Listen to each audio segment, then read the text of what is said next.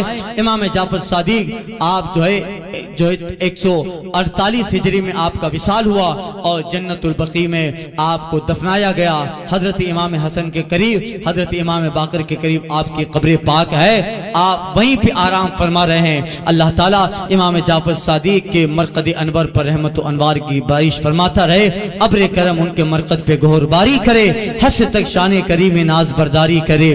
ہزاروں رحمتیں ہو اے امیر کارواں تجھ پر، فنا کے بعد بھی باقی ہے شان رہبری تیری. صبا وہ چلے کہ باغ پھلے، وہ پھول کھلے کہ دن ہو بھلے. لیوا کے تلے ثنا میں